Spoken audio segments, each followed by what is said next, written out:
Com respeito a essa vela, é bem difícil dizer há quanto tempo ela está se queimando. Ninguém sabe quando ela foi acesa.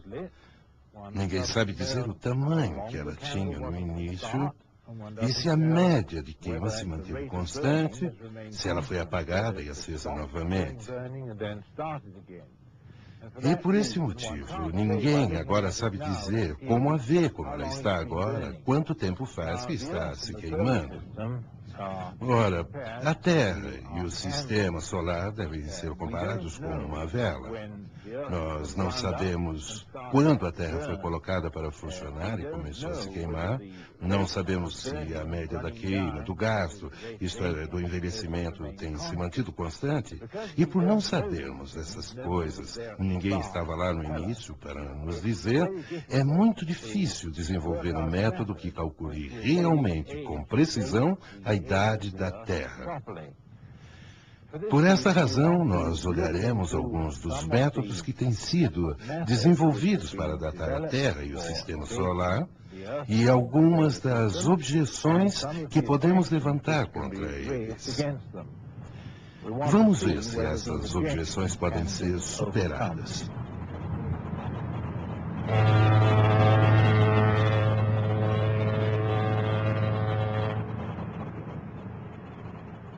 Uma paisagem típica holandesa. Uma pequena cidade pitoresca perto do Rio Reno e, como em todos os lugares do mundo, mas especialmente na Holanda, que é tão populosa, mais casas precisam ser construídas para mais pessoas. Aí, então, uma descoberta é feita. Enquanto as escavações para a construção são feitas, alguns objetos antigos esquecidos há muito tempo são descobertos. Cuidadosamente, os artigos são coletados para uma melhor averiguação. E a primeira pergunta é: que idade têm essas coisas? Será que achamos alguma antiga colônia romana? Ou uma vila medieval?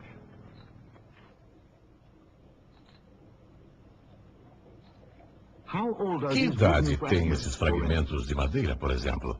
O Laboratório de Pesquisa Arqueológica da Universidade de Groningen vai tentar descobrir. Irão usar para isso o método Carbono 14, também conhecido como método radiocarbônico de medir a idade. O ganhador do Prêmio Nobel e inventor desse processo, professor Willard Libby, um evolucionista, explica o método. A maneira que isso acontece é que raios cósmicos introduzem o radiocarbono na comida que consumimos. E assim nos tornamos radioativos com radiocarbono. E enquanto vivemos, continuamos a comer e mantemos a concentração disso constante. Mas quando morremos, nós paramos de comer e nosso corpo passa a perder o radiocarbono na razão de 1,5 em cada 5.730 anos. Então, medindo a quantidade de radiocarbono na carcaça de uma pessoa, eu posso dizer durante quanto tempo você já está morto. E isso é medir a idade pelo radiocarbono. Isso é verdade, não só para os seres humanos, mas para tudo que tem vida. Vejamos, por exemplo, essas lindas gazelas. Enquanto elas viverem e comerem, tanto o carbono 14 como o carbono 12 entram e saem do corpo. A proporção de C14 e C12 dentro e fora do corpo é a mesma. Mas quando o animal morre, para de comer. Aí acontece algo. Durante um longo período de tempo, gradativamente, o C14 se decompõe em nitrogênio e deixa o corpo. Depois de 5.730 anos, sobra só a metade da quantidade original de C14. Por isso dizemos que a metade da vida do C14 é 5.730 anos. Tecnicamente é assim. Depois de limpar completamente a amostra, ela é colocada num forno de quartzo de alta intensidade que alcança altas temperaturas. Ali a madeira é queimada completamente para que os gases fiquem completamente isolados. Dentre eles, é claro, existe o gás radioativo C14. Depois da queima, os gases são filtrados por um sistema complicado de tubos e líquidos para o dióxido de carbono ser separado dos outros gases. Esse gás purificado é então coletado e examinado por um medidor Geiger. Ali, as partículas radiativas de C14 são contadas. Um computador calcula então a idade da amostra. Aqui no caso, nossa amostra parece ser de um povoado romano de 200 Anno Domini. Arqueólogos do mundo todo têm usado o método carbono 14 na tentativa de calcular a idade aproximada de suas descobertas. Os resultados têm sido usados frequentemente, principalmente nos casos em que não se necessita de muita precisão. O carbono 14 é um sistema útil para alguns trabalhos arqueológicos, quando usado com muita cautela, pois existem ainda muitas variáveis, algumas que ainda não são compreendidas. Infelizmente, porém, algumas vezes dá resultados bastante imprecisos. Pesquisadores usaram o sistema com uma concha de um marisco vivo. O resultado do teste indicou que o marisco estava morto há mais de 3.000 anos. Carcaças de focas secas, que tinham menos de 30 anos de idade, foram datadas com até 4.600 anos de idade. Até carcaças frescas foram falsamente datadas, como tendo 1.300 anos. Ao contrário do que se presume com base no sistema C14 de cálculo de idade, nem todas as plantas absorvem a radioatividade igualmente. Pesquisas recentes mostraram que algumas plantas têm um sistema mecânico interno anteriormente desconhecido, que rejeita átomos de carbono radioativo, enquanto permitindo a absorção de átomos de carbono normais. Portanto, na morte, essas plantas e os animais que as comem têm níveis tremendamente baixos de C14. Quando esses restos de seres vivos são datados, eles dão a falsa impressão de serem muito antigos. Infelizmente, a prática nos tem mostrado que esse não é um sistema totalmente confiável, pois parece só funcionar com restos mortais de seres que morreram nos últimos milhares de anos, como essa antiga estátua de madeira feita de um galho de árvore.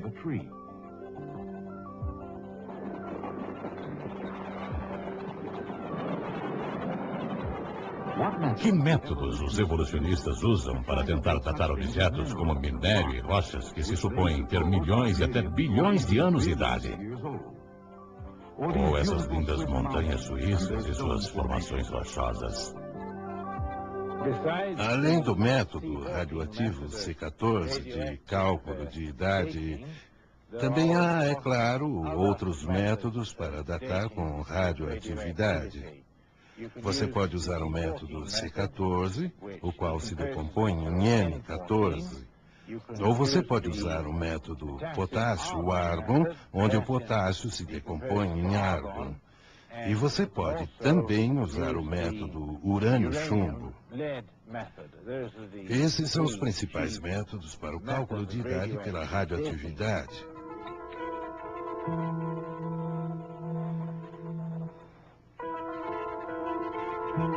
Para datar objetos pelo método C14, esses objetos devem ter estado vivos anteriormente, como ossos e madeira. Os outros 3 métodos citados pelo professor Weyler Smith utilizam matéria inorgânica, sem vida, como pedras e rochas. Mas, no fundo, o princípio é o mesmo. Existe um processo de decomposição. Medindo-se a porcentagem de material radioativo que ainda existe numa certa quantidade de restos em decomposição, você pode tentar datar sua amostra. Tomem essa rocha como exemplo. Em algumas rochas, achamos o elemento urânio. Como se sabe, o urânio é radioativo, como o C14, mas se decompõe muito mais devagar. O urânio dessa rocha se decompõe em chumbo e mais uns outros elementos. Levaria aproximadamente 4 bilhões e meio de anos para essa quantidade de urânio ser reduzida pela metade. Durante esses processos químicos complicados, o gás hélio é formado. O hélio também é interessante, mas chegaremos nele mais tarde. Olhemos agora para um processo não tão científico, a experiência do tanque de água. Mesmo não sendo muito científico, ele é muito interessante porque mostra as 3 suposições de todos os métodos radioativos de data. A água corre de um tanque para o outro com uma certa velocidade. Você iria achar que, se você medisse o nível de água dos 2 tanques, se comparasse um com o outro, você determinaria exatamente a quanto tempo a água fluía, especialmente quando se sabe a velocidade atual do fluxo. Parece lógico. E logo de início, ninguém iria ser contra os resultados de sua experiência. Mas, quando você faz isso, você faz 3 pressuposições. Você pode ter pensado no início de sua experiência que o segundo tanque estava vazio. Mas não estava, como podem notar. Uma velocidade constante. Você pode ter pensado durante sua experiência toda que a velocidade foi constante, mas não foi, como poderão notar. Você pensou assim porque não contou com as influências externas. Mas o que aconteceu, afinal? Enquanto você saiu do laboratório, um xereta entrou e fez 2 coisas importantes. Ele mudou a velocidade da água e adicionou um balde de água. Oh, céus! E por que você não sabia disso? Agora todos os seus cálculos e resultados cuidadosos não têm valor algum. O tempo do fluxo agora é mais curto do que você pensava. O segundo tanque já estava pela metade de água. E o xereta não só mudou a velocidade do fluxo da água, mas também adicionou mais um balde. Ora, todos os métodos radioativos têm 3 fraquezas sérias. Em primeiro lugar, ninguém sabe quanta substância radioativa estava presente no início. E como vocês viram na experiência do tanque de água, a menos que você saiba quanto havia no início, você teoricamente não consegue calcular há quanto tempo a reação vem acontecendo e, portanto, nem sabe que idade tem a sua amostra. Essa é a primeira dificuldade desses métodos. A segunda dificuldade é, como você também viu na experiência do tanque de água, que a média de decomposição, a média da degradação radioativa deve se manter constante. Se for mudada, ainda, é claro, você não consegue calcular uma data. Bem, nós temos provas adequadas que indicam que a média da degradação radioativa pode mudar. Assim, não há como garantir que a média da degradação radioativa sempre permanece constante. Um grande número de isótopos radioativos mostram variações na média de suas degradações. O Dr. Robert Gentry, da Comissão de Energia Atômica dos Laboratórios Oak Ridge, provou recentemente que a degradação radiativa também variou no passado. Degradação radiativa no interior de minerais cristalizados deixam minúsculos anéis concêntricos de descoloração chamados radiohalos. Variações na medida do diâmetro desses anéis indicam claramente que a média de degradação se alterou no passado. Sem uma média de degradação absolutamente constante, o processo de datar pela radioatividade é extremamente inconfiável. Bem, a terceira dificuldade do método é essa, que a concentração das várias partes do sistema radioativo deve permanecer constante durante toda a experiência. Se você adicionar C14 durante a experiência, a amostra vai parecer ser muito mais nova do que se você levar para fora o C14. Ora, tudo isso tem a tendência de tornar inseguros os métodos radioativos de datar. Mas existem outros métodos que não dependem da degradação radioativa que podem ser usados para datar. Nós já vimos que durante o processo de decomposição, o urânio transforma-se em chumbo e o gás hélio escapa para a atmosfera. Dr. Melvin Cook, da Salt Lake City, que já foi indicado para o Prêmio Nobel, estudou esse gás hélio. O gás hélio é bem interessante. Na atmosfera está presente no volume aproximado de 1 milhão de bilhões de gramas. Porém, isso é pouco comparado à quantidade que deveria estar na atmosfera se todo o gás hélio que é fabricado na Terra e que escapa da crosta terrestre fosse acumulado na atmosfera e se também a Terra fosse velha. Os evolucionistas dizem que a Terra tem 4 bilhões e meio de anos de idade. Ora, é impossível o gás hélio escapar da atmosfera da Terra. E também é fato que mais gás hélio vem chegando do Sol para dentro de nossa atmosfera. Então, se a Terra tivesse realmente 4 bilhões e meio de anos de idade, nossa atmosfera estaria saturada de gás hélio. Mas não está. A quantidade de gás hélio que medimos é só uma fração daquilo que os evolucionistas pensavam existir. Agora a questão é, onde está o gás hélio? Se a Terra tem bilhões de anos de idade, como já disse, então o gás hélio teria saturado a atmosfera para 1 milhão de vezes mais do que temos agora. De fato, nós temos estudado essa questão. As pessoas pensam, bem, a Terra é velha e o gás hélio já escapou da atmosfera, simplesmente foi saindo para o que chamam de uma exosfera. Eles dizem que o gás hélio literalmente sai da atmosfera da Terra. Um físico químico que estude isso, de fato, pode dominar a questão e pode dizer se é verdade ou não.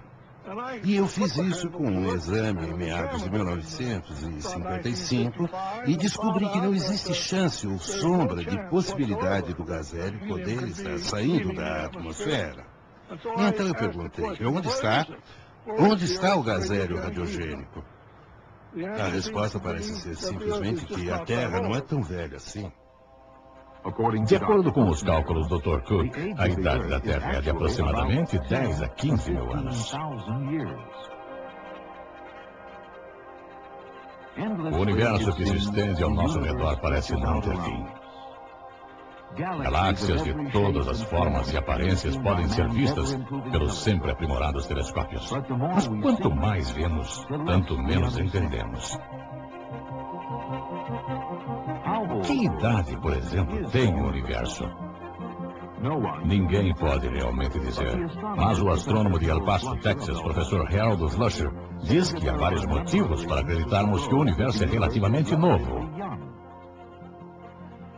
Mas vamos continuar com a idade do nosso planeta Terra e ver o que a astronomia tem a dizer. Professor Slusher. É uma matéria muito mais simples determinar a idade do sistema solar e da Terra, porque temos uma grande quantidade de informações. Tudo está muito mais acessível. Portanto, para o astrônomo existem muitos indicadores, pelo menos ao que me parece, que apontam para uma idade de não mais de 10 mil anos para o sistema solar e a Terra. Eu tomaria isso como uma idade máxima por uma série de razões. Uma é que há um rápido colapso de cometas no sistema solar. Os cometas, ao rodear o Sol, são desintegrados, literalmente, pelos efeitos de uma maré resultante das atrações gravitacionais dos planetas como Júpiter e o Sol. E ainda existe o vento solar, saindo a uma velocidade tremenda do Sol, soprando a cerca de 400 a 960 km por segundo. Isso literalmente varre um cometa do mapa. E então há muitas peculiaridades que acontecem nos cometas, tais como as explosões e o olho dos cometas. Esses desintegram os cometas rapidamente e parece que a idade máxima da vida de um cometa de curto período é aproximadamente de 10 mil anos no máximo e muito provavelmente só chega a ser a metade disso. Ora, a maioria dos astrônomos acredita que os cometas foram originados na mesma hora que o sistema solar. Portanto, se você determinar a idade do cometa de curto período, você terá automaticamente a idade do sistema solar, que não pode ter mais que 10 mil anos de idade.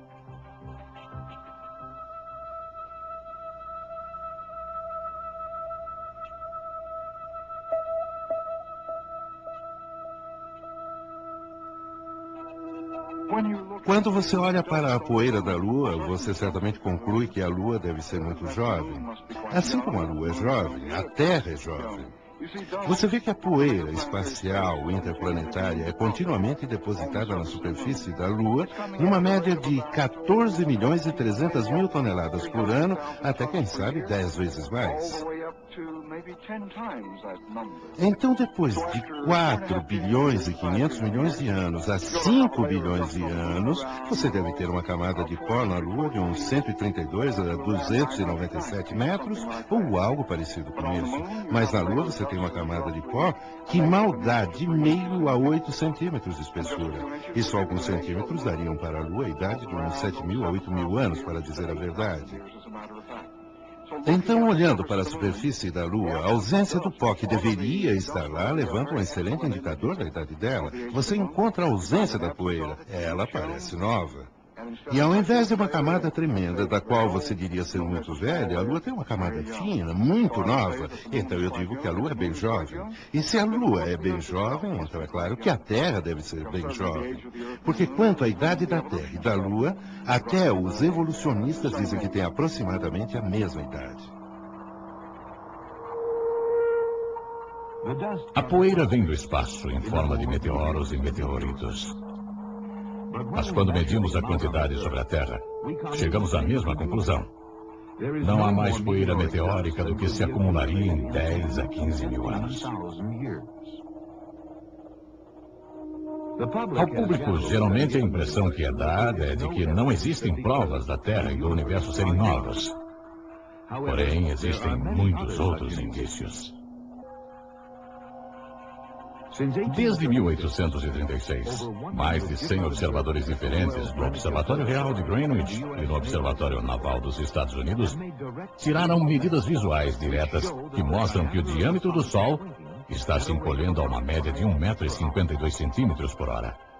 O diâmetro do Sol é tão grande que esse encolhimento passa desapercebido por mais de centenas e até milhares de anos. Porém, o Sol continua a encolher. Os registros de eclipses solares sugerem que esse relativamente rápido encolhimento tem acontecido pelo menos nos últimos 400 anos.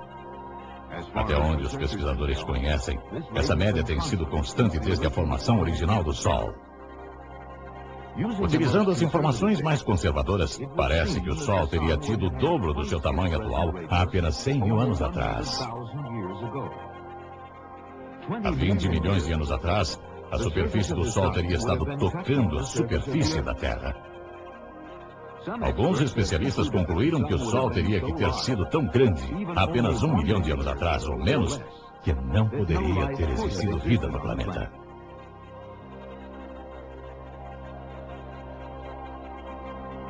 Eu creio que quando você soma todos esses efeitos, certamente você chega a essa conclusão, que o Sistema Solar e a Terra são bem jovens, com não mais de 10 mil anos de idade.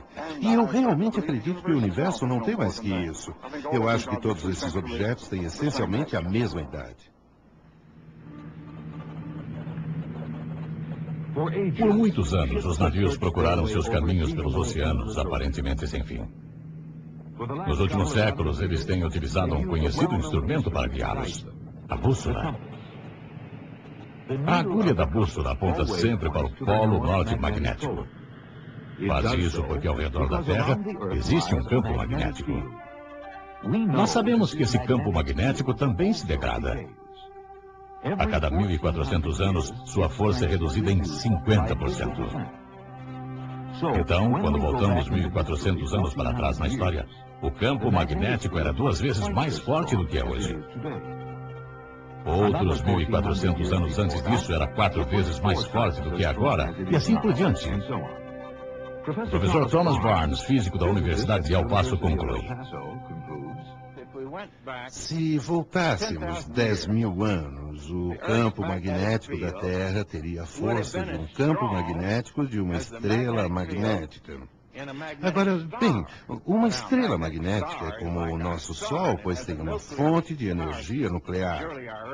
Certamente a nossa Terra nunca teve uma fonte nuclear como o Sol e, com certeza, nossa Terra nunca teve um campo magnético tão forte, certamente não mais forte do que o de uma estrela. E isso limitaria a idade da Terra a 10.000 anos. Outros argumentos da física limitariam a idade da Terra em várias proporções, mas a ciência poderia definitivamente dizer, pelas maiores provas da física, pelo tipo de física no qual projetamos unidades de radares e unidades de comunicação, esse mesmo tipo de física nos diria que o campo magnético da Terra não poderia ter mais do que, digamos, de 6 a 15 mil anos.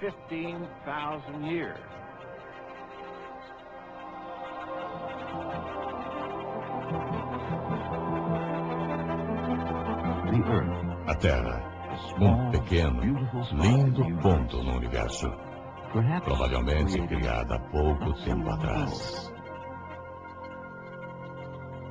O que os métodos de datar nos ensinam? Bem, olhamos vários métodos de datar. Alguns dos métodos calcularam idades avançadas para a Terra e alguns métodos que olhamos calcularam uma idade bem jovem para a Terra. Mas ambos os métodos sofrem das mesmas dificuldades e nenhum dos dois é conclusivo. Agora, a Bíblia nos ensina até fortemente que a idade da Terra não é tão grande assim e que a criação aconteceu há um tempo no passado não tão remoto. Recentemente, um novo método de datar baseado na radioatividade foi descoberto. Conhecido como método Halo, por Robert Gentry. O seu método, também confrontado com outros métodos, conclui que a Terra é razoavelmente jovem. Portanto, temos provas científicas que sustentam o ponto de vista bíblico da Terra poder ser bastante jovem. Ora, se isso é fato, e se isso está confirmado, e nós não vamos ser intolerantes nesse ponto, se isso está confirmado, então, naturalmente, os longos períodos de tempo que são absolutamente necessários para a evolução realmente não existem. E se eles não existem, entra, claro, toda a ideia da evolução fica em apuros. Como não se pode produzir um homem em um curto tempo, por acaso, é necessário ter havido longos períodos de tempo. Ora, a Bíblia ensina de fato que a Terra pode ser jovem. Se é jovem, então, é claro, nós dependemos impreterivelmente de uma criação, do papel de um Deus eterno, para toda a obra necessária ter sido feita, para ter produzido uma criação tal como a vemos hoje.